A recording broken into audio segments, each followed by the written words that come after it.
Once upon a time, there was a man named Fred. Moved to a small town. Call it, I don't know, Townville or whatever the case may be. And he noticed the town didn't have a cookie shop. So what he did is he opened up a cookie shop. And he called it Fred's Cookies. Well, Fred's Cookies were the best cookies ever. They were melty. They were delicious. They were moist. I'm talking like crumble cookie level stuff. The cookies were so good, in fact, that the local grocery store stocked them. They had them at gas stations. They stocked them at gas stations. They were on menus. They were on dessert menus at a few restaurants in town. Everyone in town loved Fred's Cookies. Now, as a result of this unbelievably delicious cookie, Fred becomes wealthy. He does well. He's got money. He's making money. He's wealthy. He's got a family, wife, kids. Wife didn't have to work. Kids went to private school, the whole bit. A few years go by, and on a random afternoon, a longtime customer comes into the store. His name is Charles. He's like, "Hey, Fred, how are you doing?" Fred's like, "Hey, not doing too bad. The cookie business still going strong." He's like, "Yeah, well, look, Fred, your cookies are still good, okay, but not quite as good."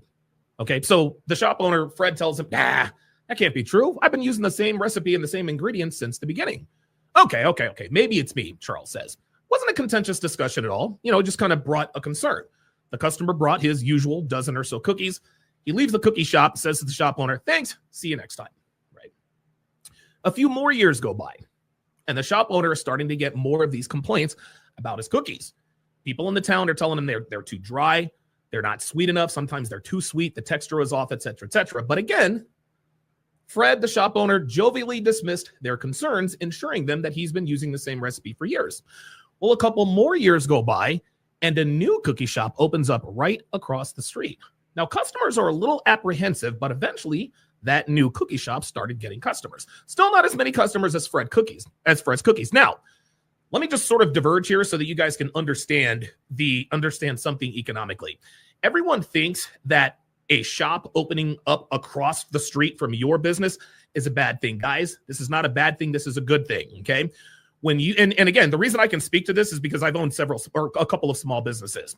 When you are near a business that's the same as yours, you increase your potential customer base. Have you guys ever noticed that all car dealerships, when you go to a car dealership, there are other car dealerships around, right? This is why car dealerships are often right next to each other. Same with the food court at the mall. There are multiple restaurants in there. Same with furniture stores. Restaurants in town, mattress stores are often situated right next to each other to increase the customer base. Well, Fred understood this concept, and this is why he didn't freak out like most small business owners do when a similar business opens up across the street. So a couple more years go by, and the complaints continue to mount. As a result, the cookie shop across the street started to get more business than Fred's Cookies. So Fred finally says to himself, I'm going to find out what is so special about this cookie. So Fred walks outside and he sees his old friend Charles coming out of the other cookie shop with a box of cookies. Now Fred was shocked. So he goes up to Charles and he says, what's going on here? You've been buying my cookies for years. Why are you buying that? Why are you buying cookies from the new cookie shop? I thought we were friends, he said. Charles said, well, look, we are friends, but I got to be honest with you. The new cookie shop has better cookies now. Fred gets upset and he says, why? Why are his cookies suddenly better than mine? Charles said, well, they're moist, they're chocolatey, and they're delicious. Fred turns on his heel and he angrily stomps back into his cookie shop in disbelief. And the thing is Charles used to say this about his cookies, and now he's fraternizing with the enemy.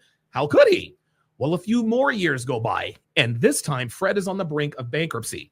Fred's Cookies was struggling to stay above water. He was behind on his business loans. He had to lay off a few of his employees because he couldn't afford to pay them. I mean, times were tough. So in desperation, he mortgages his house to keep the business afloat for just a few more months. But a few more months later, things were much, much worse. He had to lay off his entire staff. So now he had to work at the cookie shop 7 days a week.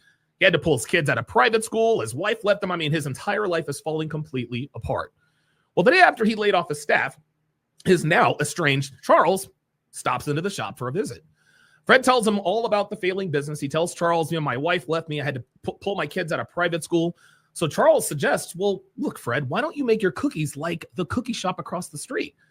Fred says, because the townspeople love my cookies. Okay, they shouldn't like their cookies. They should like my cookies because I was here first.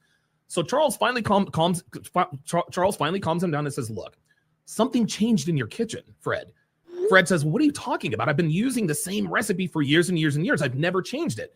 Charles looks around the shop. He says, I don't know. Maybe it's the equipment. Maybe it's the oven you're making the cookies in. Nonsense, Fred says. I bought the best oven money could buy. You remember when I bought it, don't you? He asked Charles. Charles said, yeah, the Cookie Maker 2000. You got it at the appliance store. It was touted as the best. It was touted as the best oven that you could buy to make cookies. So Fred says, right. So it can't be the oven.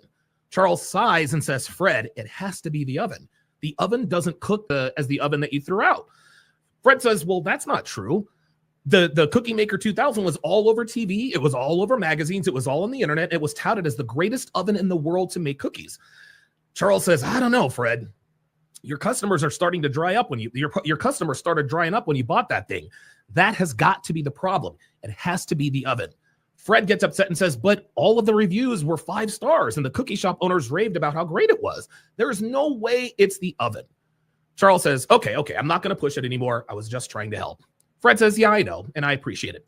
So the two get up and walk outside. When Charles asks Fred, well, where are you going? Isn't the shop still open for another few hours? Fred says, yeah, but I'm headed to the bank to get another loan. Well, for what? Charles asks. Well, to buy another Cookie Maker 2000, Fred answered. Charles says, what? Are you kidding me? Why? Fred says, well, because the one in my cookie shop has been giving me major problems for the last few years.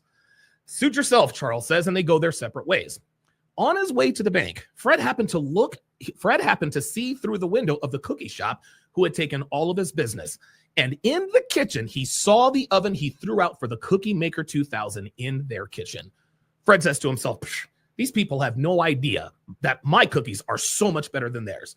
They don't know cookies. Those customers should be my cookies. Those customers should be my customers. And he continued to the bank to get a loan for another Cookie Maker 2000. Gentlemen, this is what dealing with black women has been like for the last 60 plus years.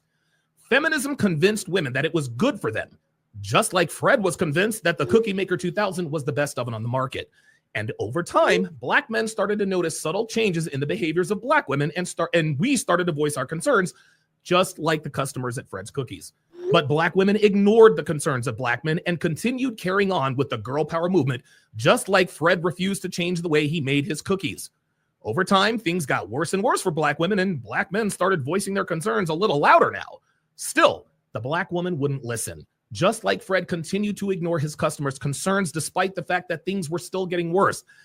Decades later, black men started dating outside of our race, as well as now telling black women why we're dating outside of our race. And still, the American black woman refused to change, just like Fred refused to believe that the Cookie Maker 2000 was the problem. And now here in 2025, there is literally no hope for black women. The top black men have completely checked out. Any black man with any status, clout, wealth, etc. chooses non-black women almost all the time. Black women are the lowest on the sexual totem pole. They have no viable options outside of street niggas. And still, the fact that they are in literal dire straits and on the verge of fulfilling the very warning the late, great Kevin Samuels issued time and time again, which was buy a dog and die alone. The black woman not only doubles down, but she's now telling us that we shouldn't be attracted to what we're attracted to. Just like Fred said his customers should like his inferior cookies as opposed to the superior cookies from across the street. Fred bought into the lie that the Cookie Maker 2000 was the best cookie maker on the market, just like the black woman bought into the ludicrous idea that feminism was going to de-oppress them.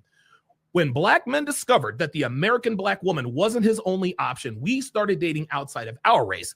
And surprise, surprise, the black woman who did her level best to shame us, to ridicule us, and to mock us complained about it, just like the customers who discovered a better option across the street. So I'm going to bring in